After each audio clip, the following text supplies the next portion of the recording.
یزید جامع مسجد دمشق میں جمعہ پڑھاتا تھا، پتہ ہے آپ کو؟ داڑھی رکھی ہوئی تھی، خطبے دیتا تھا.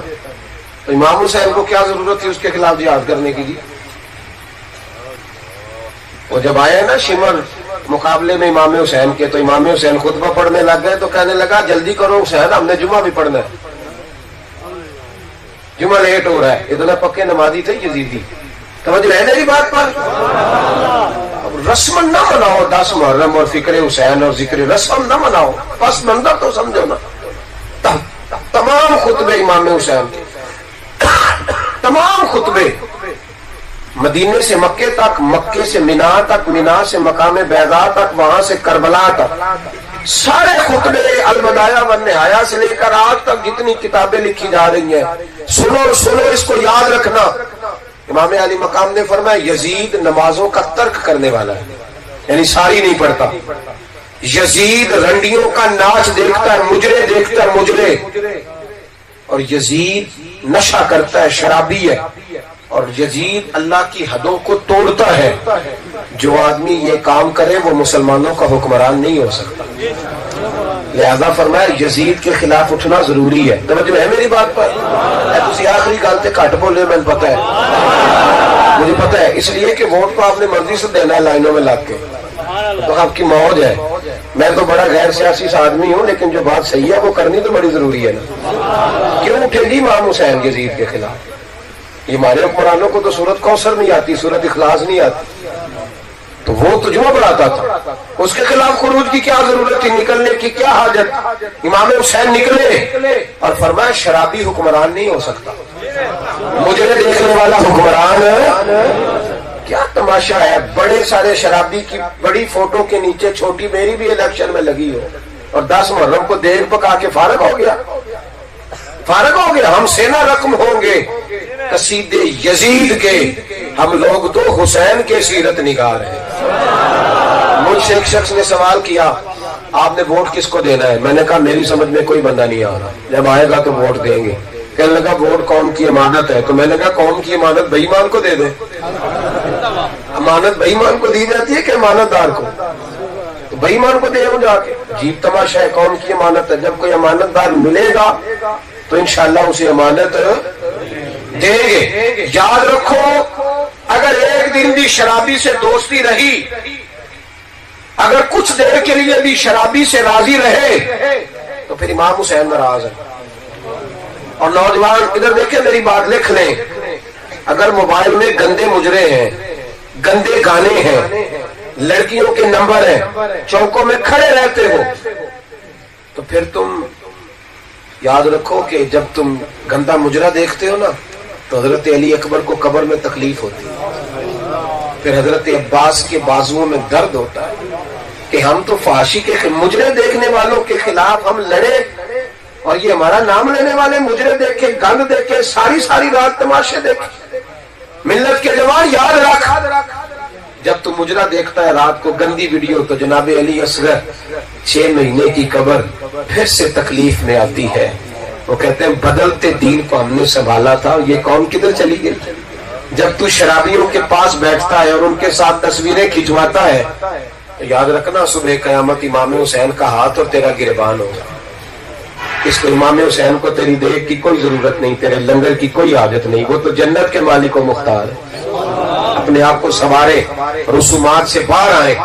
اور اہل بیت کا سب سے بڑا کردار یہ ہے کہ سیدہ فاطمہ کا ننگا سر کبھی سورج نے بھی نہیں دیکھا. اور اگر تیری بیٹی، تیری بیوی، تیری بہن، تیری ماں پردہ نہیں کرتی، تو بتا سیدہ فاطمہ کے سامنے وہ کیسے جائیں گی؟ کیسے جائیں گی؟ اسلام کی بیٹیاں مقدس ہوتی ہیں، پاک ہوتی ہیں، اور پاک چیزیں غلاف میں ہوتی ہیں. قرآن پاک ہے تو غلاف کے اندر ہے، کعبہ پاک ہے تو غلاف کے اندر ہے. یہودی، عیسائی، سکھ، بدھ مت کی بیٹی غلاف میں نہیں ہوتی. نبی پاک کا کلمہ پڑھنے والی بی بی پاک ہے تو اسے غلاف میں رکھا گیا ہے، وہ غلاف میں ہے. مقدس عورتیں غلاف میں ہوتی، ان کو پردہ کراؤ، یہ اہل بیت کا طریقہ ہے. اپنے آپ کو سنوارو. یہ داڑھی نبی پاک کی سنت ہے. 1,24,000 نبیوں نے داڑھی رکھی، صحابہ نے داڑھی رکھی، اہل بیت نے رکھی، کم و بیش انبیاء کی بھی داڑھی اور تمام اولیاء کی داڑھی. مسلمان کہتا ہے پورا نیک ہو کے رکھنی ہے. کس نے کہا داڑھی رکھنے والا معصوم ہو جاتا ہے؟ کس نے کہا؟ میں خشکی ہے طبیعت میں تو کوئی سخت بات کر دوں تو کوئی بندہ ناراض نہ ہو. ایک اسٹیج پہ میں تھا تو وہاں ایک شخص نعرے لگا رہا تھا. اسپیکر ہاتھ میں جس کے آتا ہے وہ پھر مرضی سے چھوڑتا ہے نا جی. یہ بھی بڑا عشق ہے لوگوں کو اس کے ساتھ بھی. تو نعرے لگا ختم نبوت پہ ایسے کر دیں گے ویسے کر دیں گے, ہم سارا بوجھ اٹھانے کو تیار ہے. تو میں وہ کانے چاہیا میں کہا تیرے کو داڑھی دا پار تھی آج تک نہیں چکیا گیا, باقی سارا کدھر جانا ہی, یہ تو اٹھا لے, یہ تیرے لیے مشکل ہے, باقی تو کدھر جائے گا.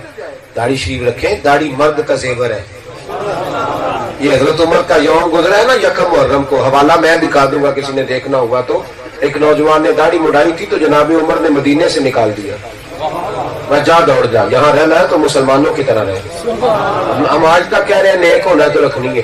وہ بھائی بندے میں غلطیاں ہوتی ہیں لیکن یہ نبی پاک کی واجب سنت ہے, واجب کے درجے میں ہے. یہ مہربانی کو جنہوں نے رکھی ہے وہ بھی مہربانی کریں, اپنی مرضی کی نہ رکھیں, نبی پاک کی مرضی کی رکھیں. داڑھی مٹھی سنت ہے, مٹھی سے چھوٹی داڑھی درست. اللہ نوجوانوں کو خوش رکھے. میں چہرے دیکھ رہا ہوں تھوڑے تھوڑے تو ارادے کرتے بھی ہیں, ابھی کر بھی رہے ہیں اور تھوڑا تھوڑا بدل بھی رہے ہیں ساتھ ساتھ. کہنے نہیں عیدوں بعد وہ فلانی سال, یہ میری کرامت نہیں ہے کہ میں بوجھ گیا ہوں, مجھے ویسے ہی پتا ہے کہ قوم سوچتی کیا ہے. لیکن میں دیکھ رہا ہوں کہ اندر ہی اندر فیصلہ کر رہے ہیں شادی کے بعد ایک یورپ کا چکر لا کے پھر کچھ بھی نہیں ہوتا, کچھ بھی نہیں ہوتا. ابھی اسی وقت اسی طور ارادہ کریں, اپنے آپ کو صحیح کریں. یہ تحفہ دیں امام علی مقام کو کہ میں نے آپ کی محفل کے موقع پر داڑھی سجا لی.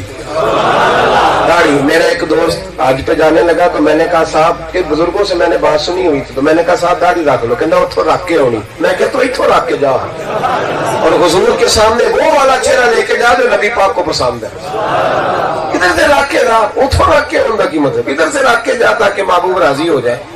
تو اپنے آپ کو بدلیں, تربیت کریں, اچھا وقت گزاریں. 10 محرم کو صبح نماز پڑھیں, پھر دن میں قرآن شریف پڑھیں, پھر زیادہ سے زیادہ اذکار کریں. جو لوگ تماشبینی کرتے ہیں امام حسین کی شہادت کا مذاق بناتے ہیں, کبھی انہیں دیکھنے نہ جائیں, اللہ ناراض ہوتا ہے. قطن نہ جائیں, اپنے گھر میں رہیں, احسان ثواب کریں. مساجد میں جو محافل ہو ان میں شریک ہو. انہوں نے عشاء کی نماز نہیں پڑھی, وہ عشاء کی نماز پڑھ کے سوئے. بغیر عشاء کی نماز کے اگر آپ سوئیں گے تو ہو سکتا ہے مجھ سے ہی اللہ قیامت میں پوچھ لے کہ یہ بھی نہیں بتایا تھا قوم کو یہ نماز فرض ہے. نماز پڑھ کے سوئیں, آپ کی مہربانی. اور فجر کے وقت الارم لگا کے سوئیں, اٹھیں وقت پر. اللہ تعالیٰ توفیق عطا فرمائے. محرم میں روزہ رکھنا جی, 9-10 محرم ضرور رکھنا ہے. امام حسین کی بارگاہ میں پیش کرنے کے لیے رکھنا ہے. 10 محرم کے روزے کی اتنی فضیلت ہے کہ ایک حدیث میں آتا ہے کہ اللہ اسے 80,000 سال کے روزے کا ثواب دے گا. اور پھر مزے کی بات, یہ روزہ سنت ہے.